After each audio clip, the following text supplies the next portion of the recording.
నా ప్రత్యేకమైన కృతజ్ఞతలు చెల్లిస్తున్నాను. అందరికీ వందనాలు.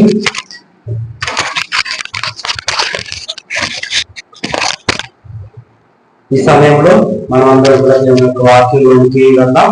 ప్రతి ఒక్కరు కూడా దేవుని వాక్యాన్ని శ్రద్ధాశక్తితో వినవలసిందిగా ప్రేమపూర్వకంగా కోరుచున్నాను. మీ మధ్యకి వచ్చి మన మందిరంలో కలచర్ వచ్చి చాలా రోజులు అయిపోయింది కనుక దేవుని వాక్యము శ్రద్ధాశక్తితో వినవలసిందిగా ప్రేమపూర్వకంగా కోరుచున్నాను.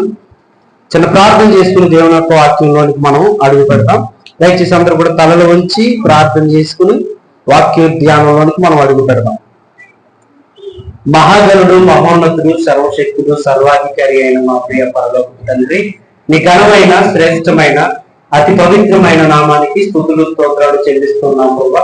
ఉదయకాల సమయంలో నేను స్తుతించడానికి ఆరాధించడానికి మాకు చక్కటి అవకాశాన్ని ఇచ్చి ప్రభా, అందరికీ అవకాశాన్ని మాకు ఇచ్చి మమ్మల్ని సజీవుల లెక్కల్లో ఉంచి మమ్మల్ని కృపలో భద్రపరిచి మమ్మల్ని కాచి నీ సన్నిధిలో ఉంచి ప్రభా, నీ వాక్యం కొరకు మమ్మల్ని సిద్ధపరిచినందుకు స్తోత్రాలు తెలుస్తున్నాం ప్రభా. నాయన వాక్యం విత్తుచుండగా ప్రతి ఒక్కరికి వినగల చెవి, గ్రహించగల మనస్సు, భద్రపరుచుకునే హృదయం దయచేయండి. కేవలం వినువాడు మాత్రమే కాకుండా విన్నమాటల ప్రకారంగా జీవించే భాగ్యాన్ని ప్రతి ఒక్కరికి దయచేయమని యేసుక్రీస్తు పరిశుద్ధ నామములో ఈ ప్రార్థన కూర్చున్నాం పరమ తండ్రి, ఆమేన్. ప్రియమైన దేవుని వాళ్ళరా, మనమందరము ఇంతకు ముందే చెప్పాను, నాకు ఏం చెప్పాను, మనం అందరం దేన్ని రక్షించడానికి దేన్ని పోషించడానికి ఎక్కువ కష్టపడుతున్నాం. మనం శరీరాన్ని ఎక్కువగా పోషించడానికి కష్టపడుతూ ఉన్నాం, అవునా కదండి? అవును. ఎందుకంటే నేను బయటికి వెళ్ళి చూస్తున్నప్పుడు నాకు అనిపిస్తూ ఉంటది, వీళ్ళు మన విశ్వాసులే కదా, ఆదివారం ఎక్కడికి వెళ్ళిపోతున్నారు వీళ్ళు అనిపిస్తూ ఉంటది. నిజమే.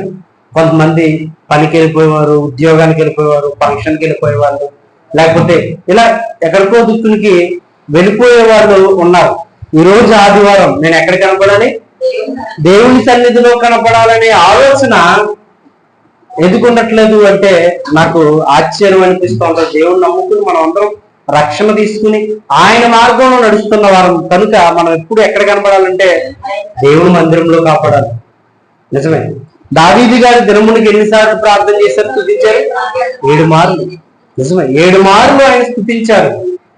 మనం ఎన్ని మార్లు స్తుతించగలుగుతున్నాం? వారానికి ఒకసారైనా మనస్ఫూర్తిగా దేవుని ఆరాధించగలుగుతున్నామా? ఒకసారి ఆలోచన చేద్దాం ప్రియమైన దేవుని వల్ల.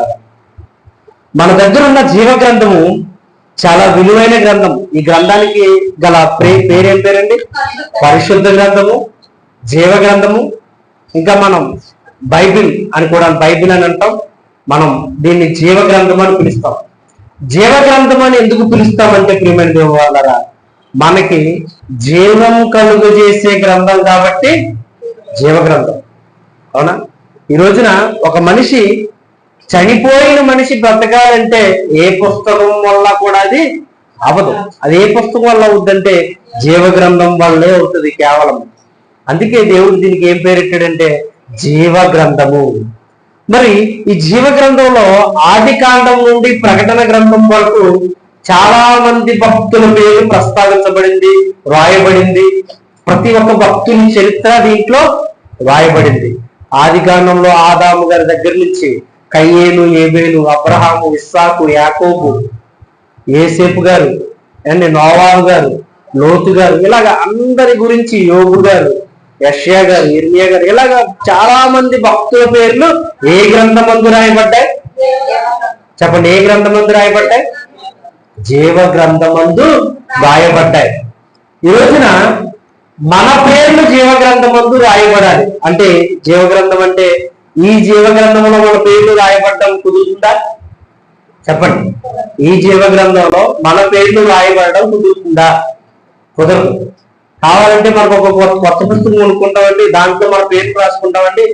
పలానా వ్యక్తి పలానా రోజు పుట్టాడు, పలానా పని చేశాడు, ఇలాగా రాసుకుంటాం వీలుంటది. కానీ ఇందులో రాసుకోవడానికి మనకి, ఎందుకంటే ఇది ఇంకా క్లోజ్ చేయబడింది, దీంట్లో ఒకటి కలపకూడదు.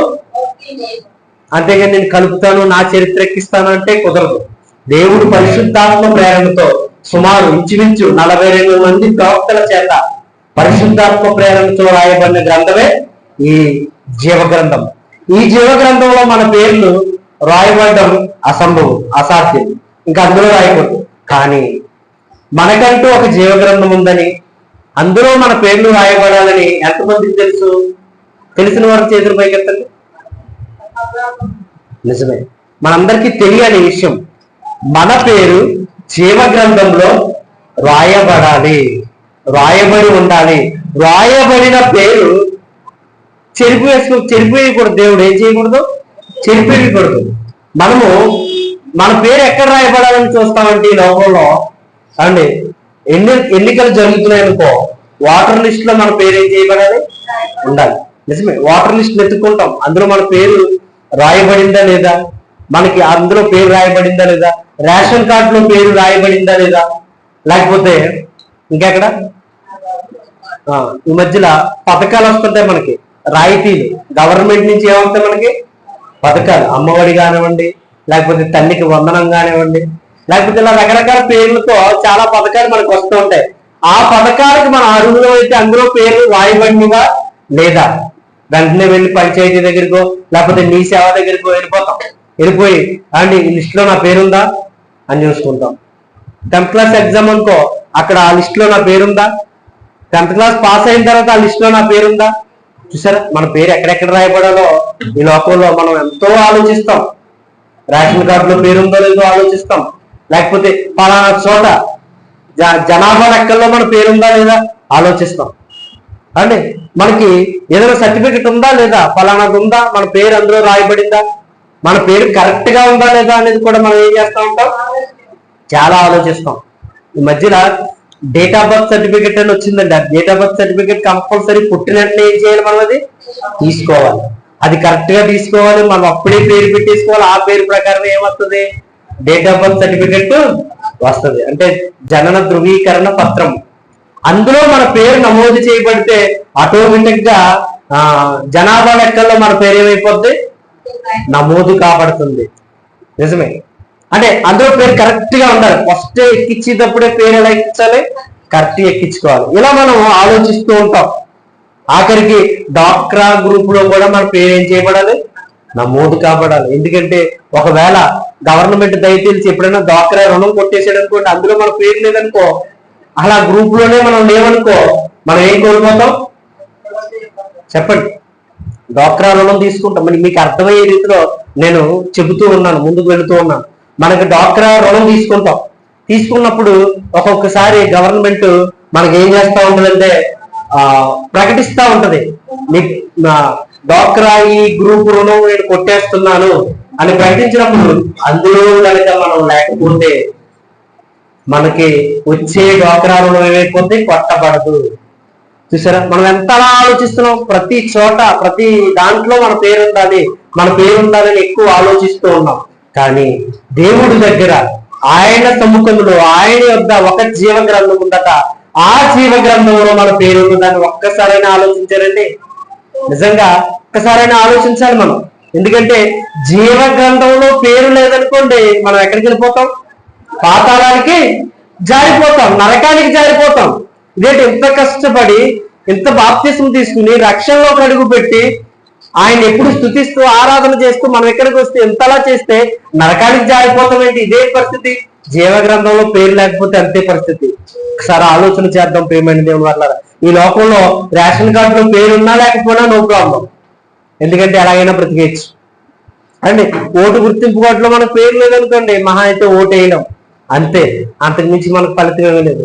ఈ లోకంలో అన్ని ఇక్కడికే ఉపయోగపడతాయి. కానీ మన జీవ గ్రంథంలో మన పేరు ఉందనుకోండి, ఆయన కోట్ల దూతల మధ్య దేవుని సింహాసనం పక్కన మనం కూర్చుండబెట్టి అత్యధిక ఆనందంలోనికి మనం వెళ్తాం. ఈ లోకంలో కన్ను మూయగానే మనం ఎక్కడికి వెళ్తాం? పరలోకంలో వెళ్తాం. పరలోకం వెళ్తున్నప్పుడు ఆయన ఆదరేసుకుంటాడు. ఆయన గ్రంథంలో పేర్లు ఉంటాయి కదా, పేర్లు ఉంటాయి. పలానా పేరు SR వచ్చింది సార్, అర్థమైందా? స్కూల్కి వెళ్ళామనుకోండి మనకి ఆదరేస్తారు. ఆదరేస్తే ఏమనాలి? SR వచ్చేది సార్ అనాలి.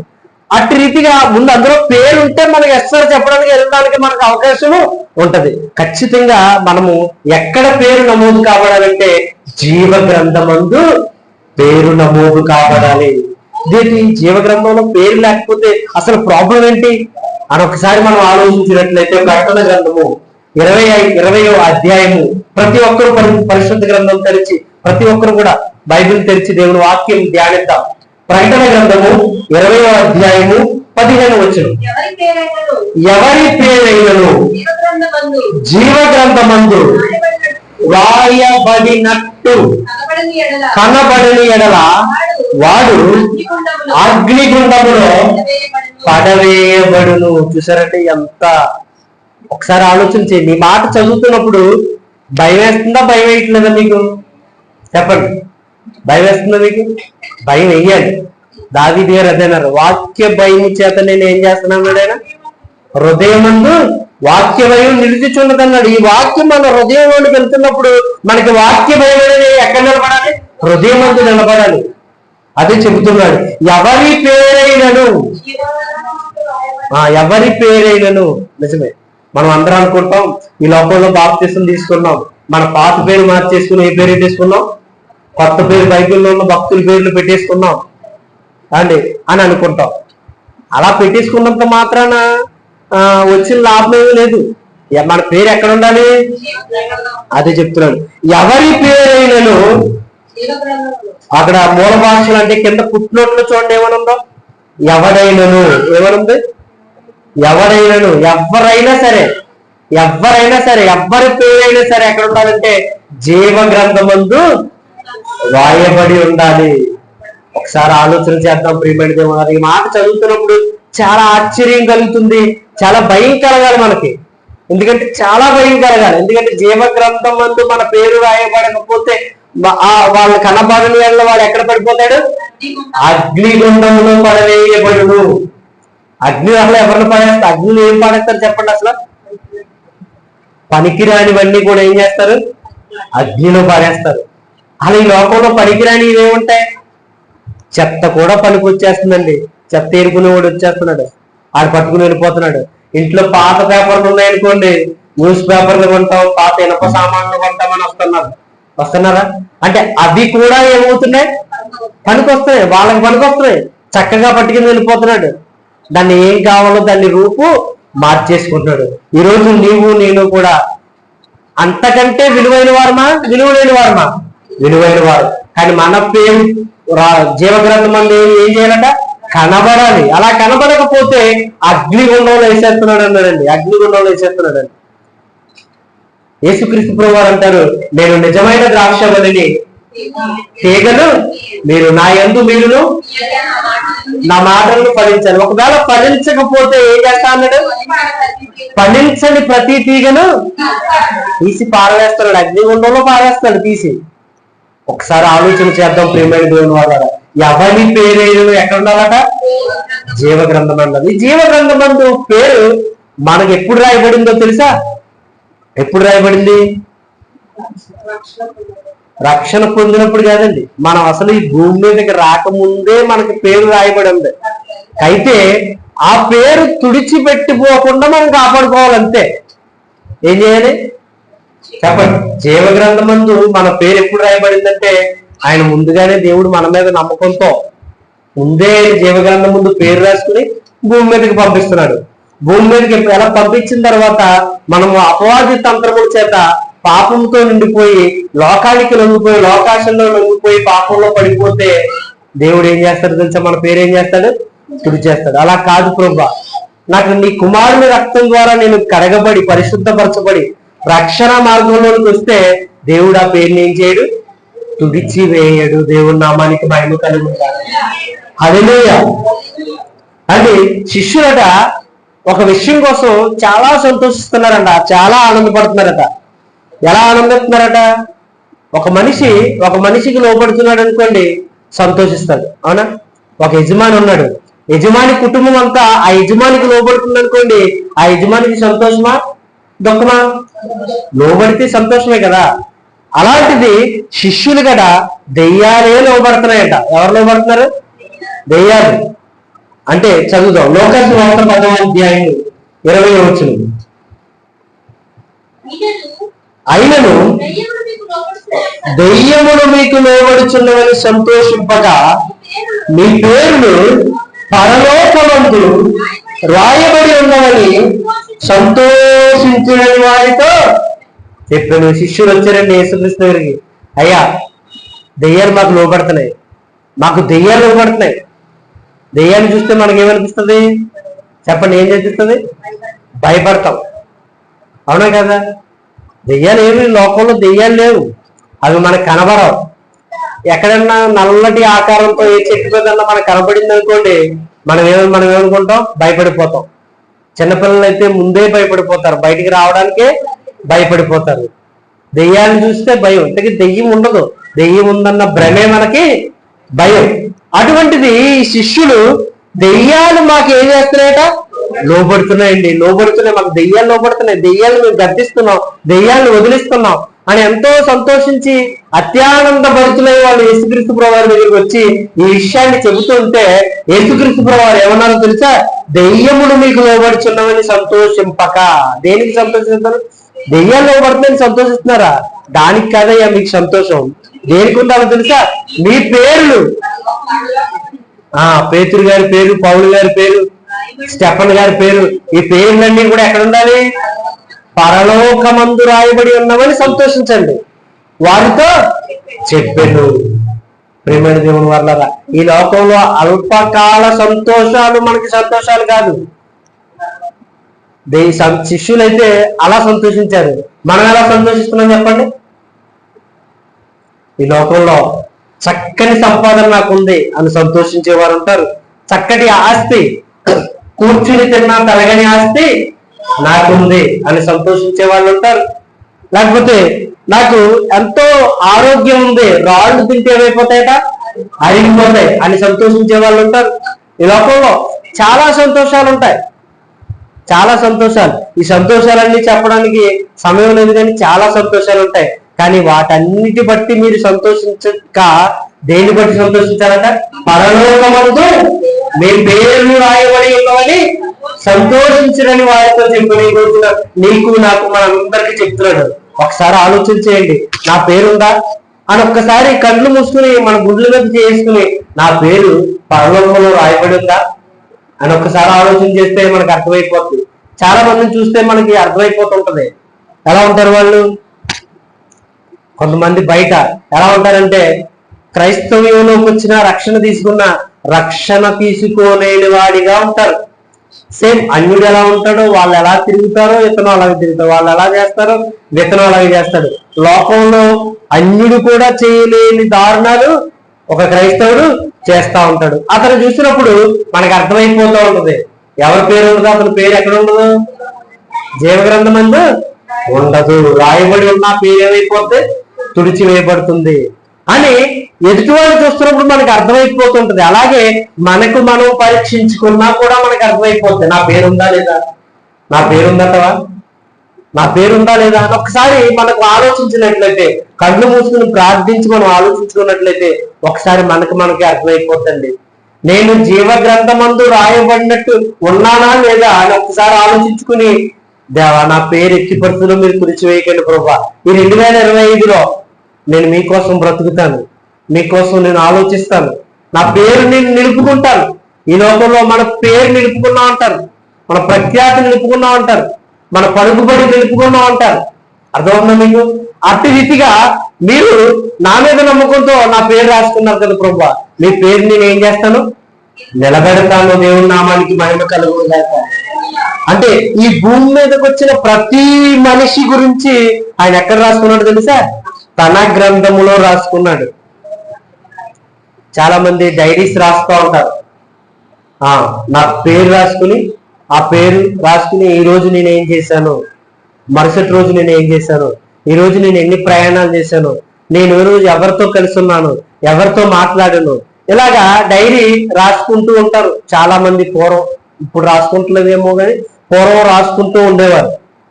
అని ఆ డైరీ ఎవరైనా చదివితే మొత్తం తన చరిత్ర అంతా మనకి ఏమైపోద్ది? అర్థమైపోద్ది. అలాగే దేవుడు మన కోసం రాసుకున్నాడంటే, ఎక్కడ రాసుకున్నాడండి ఆయన? పలానా వ్యక్తి, పలానా సహోదరి అని పేరు రాసుకుని ఆయన డైరీలో ఆయన జీవ గ్రంథం అంటే ఏంటి? ఆయన డైరీలో మన కోసం రాసుకున్నాడు.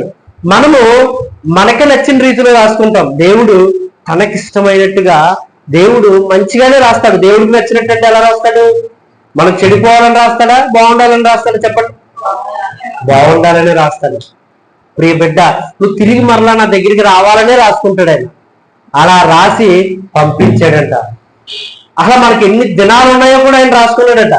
మనకి ఎన్ని సంవత్సరాలు ఉన్నాయో మనకి తెలుస్తుందా? ఆయన దినాలతో సహా, గంటలతో సహా ఆయన మన దినాలు రాసుకున్నాడు. ఎప్పుడో మన పోకడు ఎప్పుడో మనకి తెలియదు, మన అంతం ఎప్పుడో మనకి తెలియదు. కానీ ఎవరికి తెలుసు?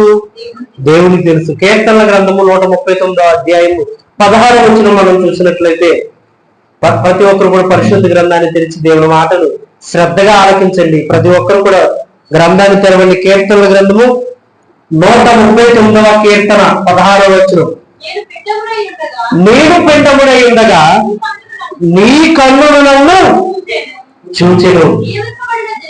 నియమింపబడిన దినములలో ఒక్కటైనను కాకముందే నా దినములన్నీ నీ గ్రంథములో లిఖితముడు ఆయను. ఆయన రాసుకున్నాడు. ఆయన గ్రంథములు ఏమైనాయట? లిఖితముడు ఆయను. నేను పిండముడై ఉండగా నీ కన్నులు నన్ను చూచెను. మనం పిండముగా ఉన్నప్పుడు మన తల్లికి మనం ఎలా ఉంటామో తెలియదు. స్కానింగ్ చేసినా కూడా ఏదో మనిషి ఆకారంలో కనపడతారు తప్ప ఆ మొహము, చెవులు, కళ్ళు మన రూపం ఎలా ఉంటుంది, పుట్టిన తర్వాత రూపం ఎలా ఉంటుందో పిండంలో తెలుస్తుందా? తెలీదు.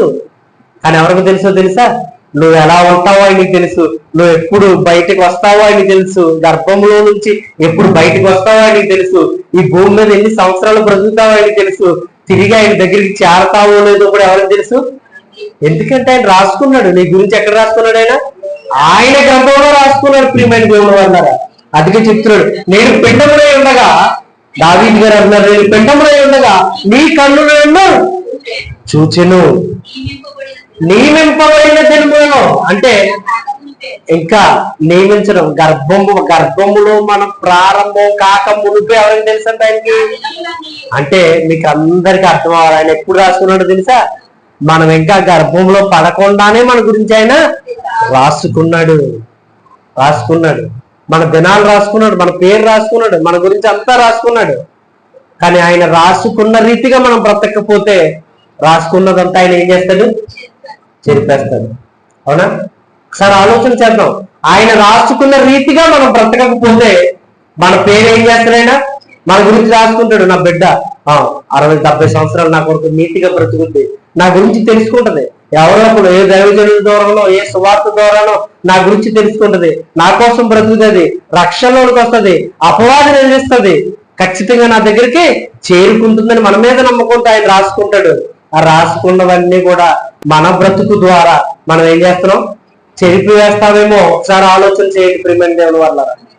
ఒకసారి ఆలోచన చేద్దాం. భూమి మీద ఆయన రాసుకున్న ప్రకారము ఒక ఆయన, మన రక్షకుడు, ఆయన బ్రతికాడట. చూద్దాం మాట. ఆయన రాసుకున్న ప్రకారం ఆయన బ్రతికాడు. ఎబ్రిల్కి రాసిన పత్రిక 10వ అధ్యాయం 5వ వచనం 6, 7 వచనాలు టకటక చదవండి ఒకసారి. కాబట్టి ఆయన ఈ లోకమందు ప్రవేశించినప్పుడు ఇలాగ చెప్తున్నాడు. ఎవరైనా? యేసుక్రీస్తు ప్రభువారు ఈ లోకమందు ప్రవేశించారు. ఎక్కడ? కన్యక గర్భం ద్వారా ఈ లోకానికి ఏం చేశాడు? ఆయన ప్రవేశించారు. ప్రవేశించినప్పుడు ఇలాగ చెప్తున్నాడంట. చదవండి. బలియు అర్పణయు నీవు కోరలేదు కానీ నాకు ఒక శరీరము అమర్చితివి అని. మనకి ఎలాంటి శరీరాలు అయితే ఇచ్చారో దేవుడు యేసుక్రీస్తు ప్రభువారికి కూడా అటువంటి శరీరమే దేవుడు ఇచ్చాడు.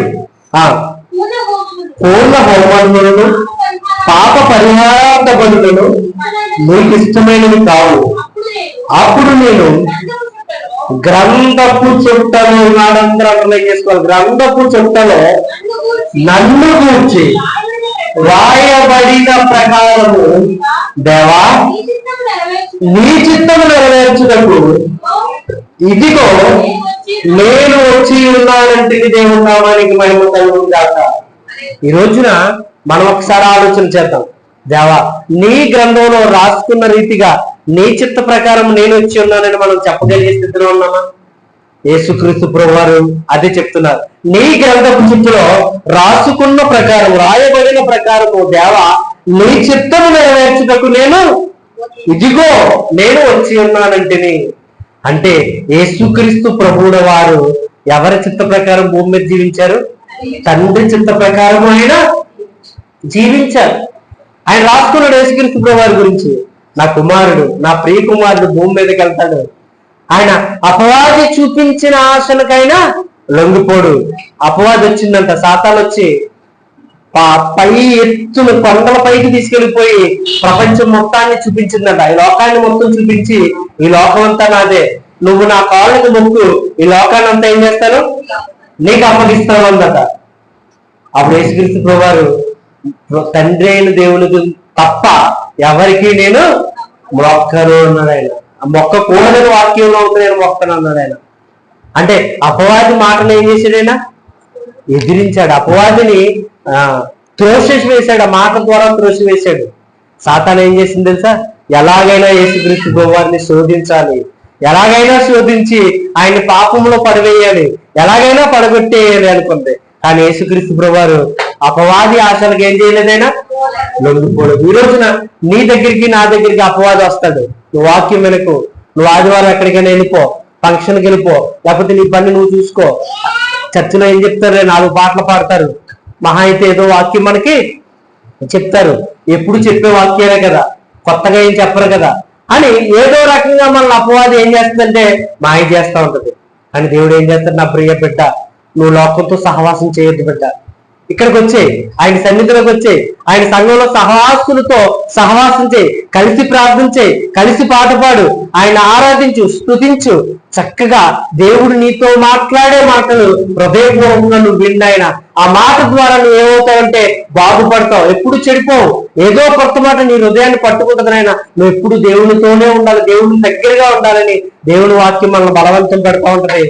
అపవాదేమో మనల్ని ఏం చేస్తా ఉంటాడు? దూరంగా తీసుకుపోతుంటాడు, అన్ని లోకాశాలు మనకు చూపిస్తా ఉంటాడు. ఆనాడు యేసుక్రీస్తు ప్రభువారికి ఎలాగైతే చూపించారో మనకి కూడా అట్టికన్నా ఎక్కువగా మనకి చూపిస్తూ ఉంటాడు. మనం ఏమైపోకూడదు? లొంగిపోకూడదు, పడిపోకూడదు. దేవా నువ్వు నా కోసం ఏమి రాసావు ప్రభా, నీ గ్రంథంలో ఏమి రాసావు, నేను ఆ విధంగా బ్రతుకుతాను. యేసుక్రీస్తు ప్రభువారు అలాగే బ్రతికాడు. అలా బ్రతికాడు కాబట్టే తండ్రి అయిన దేవుడు ఒక మాట చెప్తున్నాడు. ఏంటో తెలుసా? ఈయన నా ప్రియ కుమారుడు, ఈయన యందు నేను ఆనందించుచున్నాను. చూసారు అంత గొప్పగా చెప్పాడు. ఈయన యందు నేను ఏం చేస్తానన్నాడు? ఆయన ఆనందించుచున్నాను అంటున్నాడు.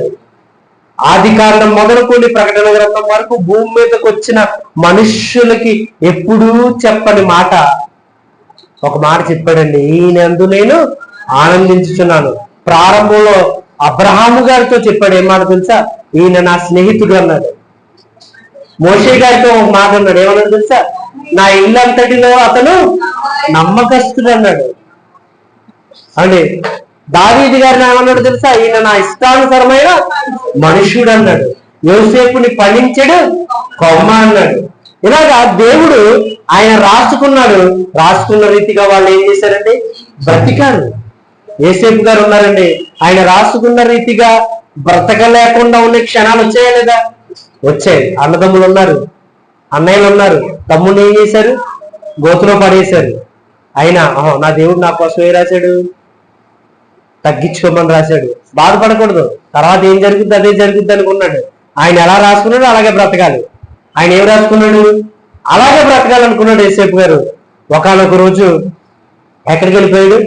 ఫరో దగ్గరికి వెళ్ళిపోయాడు. ఫరో దగ్గరికి వెళ్ళిపోతే పాపం చేసే పరిస్థితి వచ్చింది. అతని మీదకి పాపం నెట్టబడిపోయే పరిస్థితి వచ్చింది. అయినా నా తండ్రి ఏదో రాసుకున్నాడు, నేను పాపం చేయకుండా ఉండాలని ఆయన ఏం చేశాడు? రాసుకున్నాడు. ఆయన రాసుకున్న ప్రకారం నేను ఉండాలి. ఫలించేది కొమ్మగా ఆయన పేరు రాసుకున్నాడు కదా. అందుకే పోతీఫరు భార్య దగ్గర నుంచి ఆయన ఏం చేశాడు? ఆయన పారిపోయాడు. మనందరికీ తెలిసిన విషయాలే. అంటే నేను ఎందుకు విషయాలు చెప్తున్నానంటే దేవుడు మన గురించి కూడా ఆయన రాసుకున్నాడు. ఆయన రాసుకున్న ప్రకారం మనం ఏం చేయాలి? బ్రతకాలి, జీవించాలి, నడవాలి, గొప్పగా బ్రతకాలి ఆయన కోసం. అపవాది మాయకు మనం ఏమైపోకూడదు, లొంగిపోకూడదు. ఈ లోకంలో అపవాది మనల్ని భయపెట్టొచ్చు, మనల్ని బాధ పెట్టొచ్చు, లోకాశానికి లొంగిపోయేలా చేయొచ్చు. ఎట్టి పరిస్థితుల్లోనే అపవాది మాయనికి మనము పడిపోకూడదు. అపవాదికి మనము మన శరీరం కాదు, మన హృదయం కావాలి. మన హృదయం పాడు చేయాలనేది చూస్తూ ఉంటది. దేవుడికి కూడా మన హృదయమే కావాలి. మన హృదయం బాగు చేయాలని అయినా చూస్తూ ఉంటాడు. ఎందుకో తెలుసా, హృదయము అన్నిటికంటే ఘోరమైనదంట, వ్యాధి కలదంట. దాన్ని బాగు చేయడానికి ఆయన వచ్చాడు. మన ఆత్మను రక్షించడానికి ఆయన వచ్చాడు. మన కోసం ఆయన రాసుకున్నాడు. రాసుకున్న ప్రకారం మనం ఏం చేయాలట, బ్రతకాలి. ప్రభువా మరి ఎప్పుడు తుడిచివేస్తాం? పేరు రాసుకున్నాడని చెప్పాను. ఆయన ఎప్పుడూ మన పెన్నమ్మనై ఉండగానే మన పేరు ఏం చేశాడండి, ఆయన రాసుకున్నాడు. చిన్నపిల్లల దగ్గర నుంచి ఎప్పుడైతే నువ్వు భూమి మీదకి ప్రవేశించావో ఆ ప్రవేశించక మునిపే ఆయన మన పేరు రాసుకున్నాడు. కానీ మన పేరు ఒకానొక టైంలో చెరిపోయడానికి రెడీగా ఉన్నాడు. ఇప్పుడు మనం ఏం చేయాలంటే చెరిపి వేయకుండా మన బ్రతుకు చూపించాలి. అర్థమవుతుందా మీకు? చదువుతాం. నిర్గమాకాండము 32వ అధ్యాయం 31వ వచనం. దయచేసి అందరూ శ్రద్ధగా వినండి దేవుని వాక్యము. బైబిల్ తెరవండి, దేవుని వాక్యం చూడండి. దేవుడు మన కోసం ఏమి రాయించాడు, దేవుడు మనకి ఏమి హెచ్చరిస్తున్నాడో మనకు అర్థమవుతూ ఉంటుంది. నిర్గమాకాండము 32వ అధ్యాయము 31వ వచనం నుంచి ధ్యానించుకుందాం. అప్పుడు మోషే ప్రజల దగ్గర నుంచి యెహోవా దగ్గరికి మళ్ళా తిరిగి వెళ్ళాడట. యెహోవా యొక్కకు తిరిగి వెళ్ళి, అయ్యో ఈ ప్రజలు దేవుడి దగ్గర విన్నపం చేస్తున్నాడండి. ఆయన మోషే గారు ఏం చేస్తున్నాడు? ఒక నాయకుడు, మహానాయకుడు, ఇశ్రాయేలు ప్రజలందరికీ నాయకత్వం వహించిన మహానాయకుడు మోషే గారు, ఇల్లంతటిలో నమ్మకస్తుడైన నాయకుడు. ఆయన గురించి కూడా రాసుకున్న దేవుడు ఒక మాట చెబుతూ ఉన్నాడు. ఏం చెప్తున్నాడో తెలుసా? యెహోవా యొక్కకు తిరిగి వెళ్ళి, అయ్యో ఈ ప్రజలు గొప్ప పాపం చేశారంటే సరిపోద్దా? గొప్ప పాపం చేశారని ఎందుకు రాశాడు? ఒకసారి ఆలోచన చేయండి. గొప్ప పాపము చేసి వారు బంగారు దేవతలు తమ కొరకు ఏం చేశారట? చేసుకున్నది. ఆయన ఐగుప్తు నుండి విడిపించిన దేవాది దేవుణ్ణి మరిచిపోయి లోకంలో అపవాది మాయల్లో పడిపోయి ఈయనే దేవుడని ఒక బంగారు బొమ్మను చేసుకున్నారట, దూడ బొమ్మని. బంగారు దేవతలు తమ కొరకు ఏం చేశారట? చేసుకున్నది. చేసుకుని ఏమన్నారు తెలుసా? ఈ బొమ్మే మనల్ని ఐగుప్తు నుండి ఏం చేసింది? తీసుకొచ్చింది. ఒకసారి ఆలోచించేయండి. నిన్ను రక్షించాడు దేవుడు. నిన్ను రక్షించి నిన్ను బానిసత్వం నుంచి విడిపించిన దేవుణ్ణి నువ్వు కాదు విడిపించింది, నన్ను ఇతరు విడిపించారు, ఈ బొమ్మ విడిపించింది అన్నావు అనుకోండి, దేవుడు బాధగలుగుతా విపరీతమైన కోపం వచ్చిందంట. వెంటనే వాళ్ళని తుడిచివేయాలి, వాళ్ళని సంహరించేయాలి అని వచ్చిందంటే. ఒకసారి ఆలోచించేయండి. కానీ మీరు జైల్లో ఉండిపోయారు, శిక్ష రూపిస్తున్నారు. రోజు పోలీసులు రకరకాల ట్రీట్మెంట్ తో మనల్ని బాధ పెడుతూ ఉన్నారు. అటువంటి శిక్ష నుంచి ఒక అతను వచ్చి మన తరపున వాదించి మన తప్పులు మన ఎన్ని మన్నించి అక్కడి నుంచి విడిపించారనుకోండి. విడిపించిన తర్వాత బయటకు వచ్చేసిన తర్వాత ఏదో బొమ్మను చూసుకుని, ఈ బొమ్మ నన్ను జైలు నుంచి విడిపించింది అన్నాం అనుకో, ఆ విడిపించిన అతనికి ఎలా ఉంటుంది చెప్పండి? విపరీతమైన కోపం వస్తుంది. అటు ఇటుగా ఈ ఇశ్రాయేలు ప్రజలు ఏం చేశారంటే ఒక గోడ బొమ్మ, ఒక బంగారు దేవతలు చేశారట. చేస్తే దేవుడికి విపరీతమైన కోపం వచ్చిందంట. అప్పుడు మోషే గారు నాయకుడు, సాత్వికమైన నాయకుడు, జాలిగల నాయకుడు, ప్రేమగల నాయకుడైన మోషే గారు ఏమన్నా తెలుసా? అయ్యో నీవు వారి పాపము ఒకవేళ పరిహరించితివా, లేని ఎడల నీవు రాసిన నీ గ్రంథములో నుండి నా పేరు తుడిచివేయమని బ్రతిమాలుకొనుచున్నాడని. సరే ఆలోచించేయండి. ఒక నాయకుడు త్యాగం చేయడానికి సిద్ధమైపోయాడండి. త్యాగం అంటే ఏంటో తెలుసా? నీకు రావాల్సిన బహుమానము, నీకు రావాల్సిన ఆధిక్యత, నీకు రావాల్సిన ఘనత, నీకు రావాల్సిన గొప్పదైన ఏదైనా అది వేరే వాడికి మనకు మనమే మన ఇష్టపూర్వకంగా మనం ఇచ్చేసామనుకోండి, దాన్నే ఏమంటారు? త్యాగము అంటారు. అట్టి రీతిగా ఈ మోషే గారు ప్రజలందరినీ, ఇశ్రాయేలు ప్రజల్ని ప్రేమించాడండి. వాళ్ళు తెలియక బంగారు దేవతను చేసుకున్నారు. ప్రభువా, ఒకవేళ నువ్వు పాపాన్ని పరిహరించేసావా, సరే, నో ప్రాబ్లం, క్షమించగలిగావా, సరే. ఒకవేళ క్షమించకపోతే గనక నీవు నీ రాసిన గ్రంథంలో నా కోసం రాసుకున్నావు అని చెప్పాను కదా ప్రభా, ఆ పేరు పిలిచే ప్రభా, నా పేరు పిలిచే, నన్ను నా ఒక్కరి పేరు పిలిచే వాళ్ళందరినీ క్షమించే ప్రభా అంటున్నాడండి. చూసారు అంత గొప్ప నాయకుడు. ఒకసారి ఆలోచన చేయండి. చాలా మంది ఈ రోజుల్లో ఎలా ఉంటారో తెలుసా, నేను బాగుంటే చాలు, నా పక్క వాళ్ళు నా జనం ఏమైపోయినా పర్లేదు, ఎవరు బాగుండాలి, నేను బాగుంటే చాలు అనుకున్నాడు. కానీ మోషే గారు ఏమన్నాడు తెలుసా, నా పేరు పిలిచే, లేని ఎవరో నీవు రాసిన నీ గ్రంథంలో నుండి నా పేరు తుడిచివేయమని బ్రతిమాలుకుంటున్నాడు. అందుకు యెహోవా ఎవడు నా ఎదుట పాపము చేసినో వాణ్ణి నా గ్రంథంలో నుండి. ఒకసారి అర్థం చేసుకోండి. ఇప్పుడు ఆయన జీవ గ్రంథంలో నుండి పేరు తుడిచివేయబడాలంటే మనం ఏం చేయాలి? ఇప్పుడు ఏం చేయాలి? పాపం చేయాలి. ఏం చేయాలండి? పాపం చేయాలి. అదే చెప్తున్నాడు, ఎవరైతే నా ఎదుట పాపము చేసినో వాణ్ణి నా గ్రంథముల నుండి. చాలా మంది అనుకుంటారండి, ఏదైనా తప్పు చేసి అది ఎవరు చూడట్లేదు కదా, మనుషులు ఎవరు చూడట్లేదు కదా అనుకుని చక్కగా తప్పించుకుని ఏం చేస్తారు? తిరుగుతూ ఉంటారు. ఈ లోకంలో దొరికితేనే దొర, దొరకపోతే చెప్పండి, దొరకపోతే దొర. కానీ నువ్వు మనుషులు ఎదురుగుండా పాపం చేసినా చేయకపోయినా, తప్పు చేసినా చేయకపోయినా దేవుని ఎదుట నువ్వు ఏం చేస్తున్నట్టు ఆయన ఖచ్చితంగా ఏం చేస్తున్నాడు? చూస్తున్నాడు. దేవుడు చూస్తున్నాడని చాలా మందికి తెలియక తప్పు మీద తప్పు, పాపం మీద పాపము చేస్తూ చేస్తూ చేస్తూ ఒకనొక రోజు ఆ గ్రంథంలో ఉండి పేరు ఏం చేయబడుతుంది? తుడిచివేయం చేసుకుంటున్నారండి. ప్రియమైన దేవుని వాళ్ళారా, ఇప్పుడైనా మించిపోయిన సమయం లేదు. నన్ను క్షమించు ప్రభా, నీ రక్షణలోనికి వస్తాను, బాప్తిసం తీసుకుంటున్నాను కదా ప్రభా, నీ రక్షణలో నడుస్తాను, ఆ పేరు మట్టుకు మీరు ఏం చేయకూడదు? తుడిచివేయి ప్రభా అని అడగాలి. అర్థమైందా?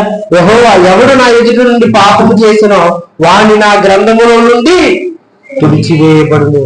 అసలు ఎవరి పేరు జీవ గ్రంథం మందు ఉంటుందో తెలుసా? ఎవరి పేరు జీవ గ్రంథం మందు ఉంటుంది?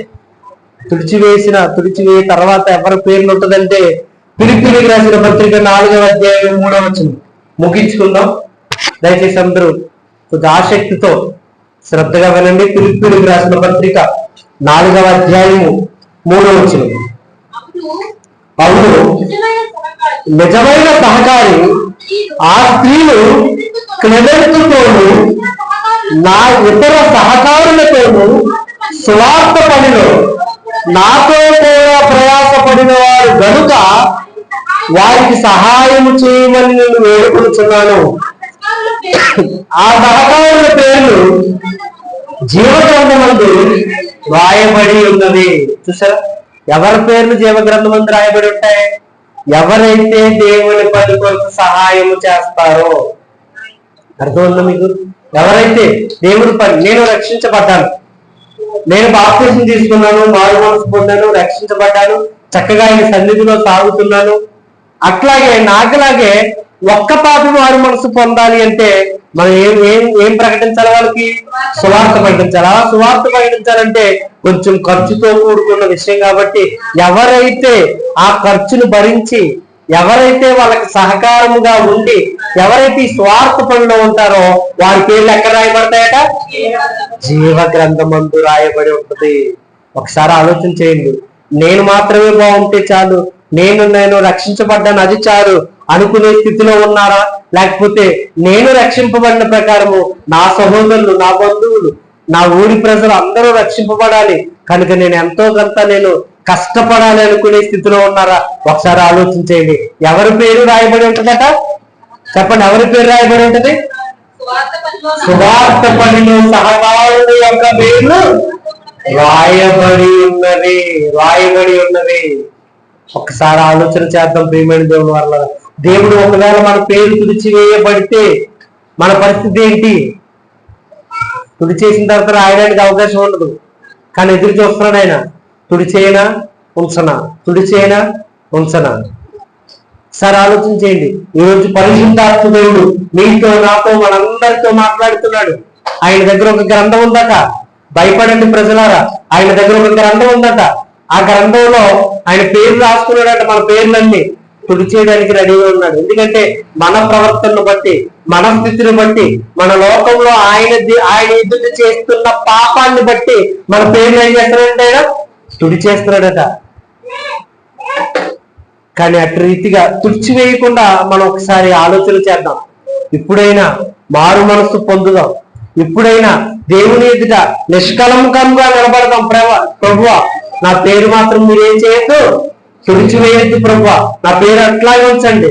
మీ పేరు మీరు రాసుకున్న రీతిగా నేను ఏం చేస్తాను, జీవిస్తాను ప్రభువా. అర్థమవుతుందండి మీకు? నా మాటలు అర్థమవుతున్నాయా? అర్థమైందా? మీరు రాసుకున్నారా ప్రభువా? నా కోసం రాసుకున్నారా? ఒకసారి ఆలోచించేయండి. ఎవరైనా మన కోసం, ప్రధానమంత్రి ఉన్నాడు, ఈ దేశానికి ప్రధానమంత్రి అందరి కోసం రాసుకుంటాడా? మహా అయితే అతని ఫోన్లో గట్టిగా ఉంటే 2000 ఫోన్ నెంబర్లు ఉంటాయి. మన మొబైల్లో గట్టిగా ఉంటే 1000 లేకపోతే 500 నెంబర్లు. అందరి ఫోన్ నెంబర్లు ఎక్కించుకుంటాం మనం? ఎక్కించుకోం. ఎవరైతే మనతో మాట్లాడతారో, లేకపోతే ఎవరితో అయితే మనం మాట్లాడతాం, ఎక్కువగా ఎవరితో మనకు అవసరం ఉంటుందో వాళ్ళ నెంబర్ మాత్రమే మనం ఏం చేస్తాం, ఎక్కించుకుంటాం. మనకు ముక్కు మొహం తెల్లోడు అందరినీ ఎక్కించి మనం పేర్లు ఎక్కించుకోం. కానీ దేవుడు నిన్ను నన్ను ప్రేమించి ఆయన పిల్లలము కనుక మన పేర్లు ఎక్కించుకున్నాడంట. మన ఫోన్ నెంబర్ కూడా ఎక్కించుకున్నాడేమో ఆయన, మన గురించి ఎక్కించుకున్నాడని ఆయన గ్రంథంలో రాసుకున్నాడు. మీకు అర్థం అవ్వాలని అలా చెప్తున్నాడు. ఆయన గ్రంథంలో రాసుకుని ఆయన రాసుకున్న ప్రకారం మనం ఏం చేయాలట, జీవించాలి. ప్రియమైన దేవుని వల్లారా, ఒకసారి ఆలోచన చేద్దాం ప్రియమైన దేవుని వల్లారా. కనుక ప్రతి ఒక్కరూ కూడా ఈ లోకంలో ఆయన ప్రకారం, ఆయన రాసుకున్న ప్రకారం జీవించాలి. ఆయన రాసుకున్న ప్రకారం యేసుక్రీస్తు ప్రభువు జీవించారు. లోకంలో ఎంతో మంది భక్తులు జీవించారు. ఈ రోజు నీ గురించి, నా గురించి రాసుకున్నాడని పరిశుద్ధాత్మ దేవుడు మనకు వాక్యం ద్వారా సెలవిచ్చాడు. ఆయన రాసుకున్న ప్రకారం మనం జీవించాలని కోరుకుంటూ నా మాటను ముగిస్తూ ఉన్నాను. చిన్న ప్రార్థన చేసుకుందాం. ప్రతి ఒక్కరు కూడా కళ్ళు మూసుకుని ప్రార్థనలోకి ఎదుర్కోవాల్సిందిగా కోరుచున్నాను. ప్రార్థన చేద్దాం. తనలో ఉంచండి. పరిశుద్ధుడు పరిశుద్ధుడు పరిశుద్ధుడైన మా ప్రియ పరలోకపు తండ్రి, ఈ ఘనమైన శ్రేష్టమైన అతి పవిత్రమైన నామానికి స్తుతులు స్తోత్రాలు చెల్లిస్తున్నాను ప్రభా. నైనా ఈ ఉదయకాల సమయంలో, ఉదయకాలం నుండి ప్రభా మధ్యాహ్నం వరకు నీ ఆరాధన మహిమకరంగాను ప్రభా, మాకు దీవెనకరంగానే జరిగించి ఉన్నాం ప్రభా. అందుని బట్టి మీకు స్తోత్రాలు చెల్లిస్తూ ఉన్నాం ప్రభా. నైనా ముఖ్యంగా ప్రభా మీరు మాతో మాట్లాడారు ప్రభా. మీకు మీ వద్ద ఉన్న గ్రంథంలో, మీ వద్ద ఉన్న గ్రంథం చుట్టలో, పుస్తకంలో ప్రభా మా పేర్లు రాసుకున్నారని వాక్యం ద్వారా సెలవిచ్చారు. ఆ పేర్లు తుడిచివేసే విధంగా మా బ్రతుకులు ఉండకూడదని మీ వాక్యం ద్వారా మాకు సెలవిచ్చారు ప్రభా. బైబిల్లో అనేక మంది భక్తుల కోసం మీరు రాసుకున్న ప్రకారం వాళ్ళందరూ జీవించారని ప్రభా. నాయన మీ కుమారుడు యేసుక్రీస్తు ప్రభువారు, మీ ప్రియ కుమారుడు మీ అందరూ ఆయన ఎంతో ఆనందిస్తున్నానని మీ వాక్యం ద్వారా మాకు సెలవిచ్చారు ప్రభా. నాయన అట్టి రీతిగా ప్రభా ఈ లోకంలో మీరు ఎలాగైతే గ్రంథంలో రాసుకున్నారు ప్రభా, అట్టి రీతిగా జీవించే భాగ్యాన్ని మాకు ప్రసాదించండి. ఈ లోకంలో అపవాది మాయలకు గాని, లోకాశలకు గాని, పాపానికి గాని మీరు నొంగిపోకుండా ప్రభానైనా నీ ఎందు భయభక్తులు కలిగి జీవించే భాగ్యాన్ని మా అందరికీ దయచేయమని మా ప్రభువును మా రక్షకుడునైన యేసుక్రీస్తు ప్రభు వారి శ్రేష్టమైన నామంలో ఈ ప్రార్థన మనం కలిగి వేడుకుంటున్నాం పరమ తండ్రి. ఆమేన్. దేవుని నామానికి మహిమ కలుగును గాక.